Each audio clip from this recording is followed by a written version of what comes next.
who failed to condemn persistent killing by the BSF, who failed to raise the issues with the BSF BGB meetings, who failed to raise this issue even internationally, if not with the Indian counterpart. Marks the 26th killing on the Bangladesh border by our neighboring country in the last 365 days. It also marks the 1,286th death since 2010. That is 2 years after this government has taken their chair.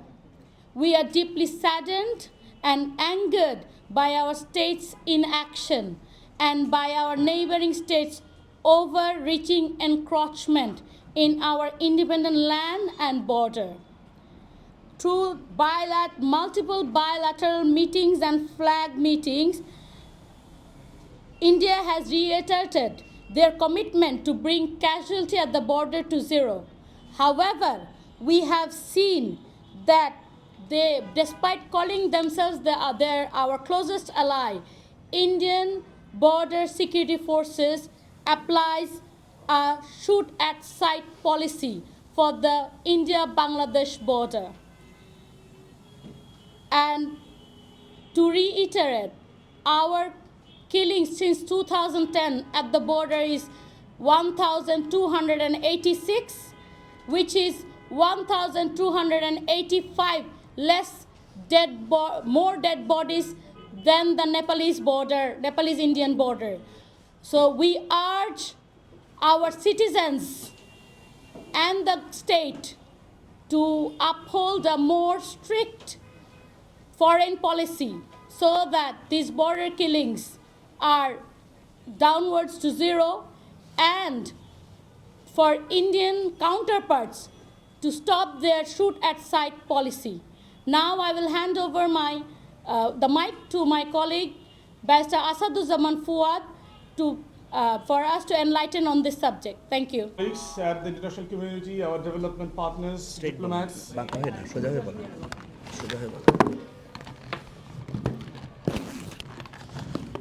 India has been our inevitable neighbor for a few hundreds of years. We have been in one country. It is saddened that for some reason, one of the crucial issues that we are facing between our bilateral relationship is our border security forces and endless killings by them. There are a number of other issues. Water is one of them, but for today, our focus is the recent killing of a BGB, the Bangladesh Border Guard member, at the Joshua border on Bangladesh side with the Indian. It is sad that the Indian Border Security Force had illegally entered into our territory and killed our own citizens. And not only a citizen, he's a member of the Border Guard. And this is not the first one in this year or even the last year or even decades. We have seen persistent killing of our citizens at the border.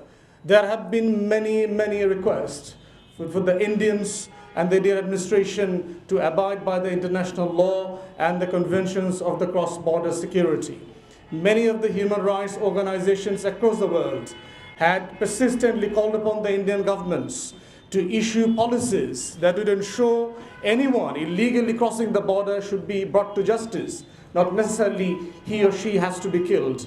From our side, we feel it is our subservient foreign policy by this illegal and illegitimate regime for the last 15 years, who failed to stand by their own citizens, who failed to condemn persistent killing by the BSF, who failed to raise the issues with the BSF BGB meetings, who failed to raise this issue even internationally, if not with the Indian counterpart. We therefore urge for our future relationship and to bring the killings to zero in the future months and years, they must take the matter seriously.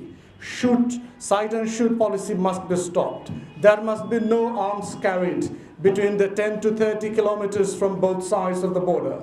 It is imperative that we as a nation stand with dignity and raise our voice that what's going on at the border, we say no loud and clear. Border killing must stop now and forever. Thank you very much. Community and media personnel on our behalf for appearing today on this crucial subject. Thank you.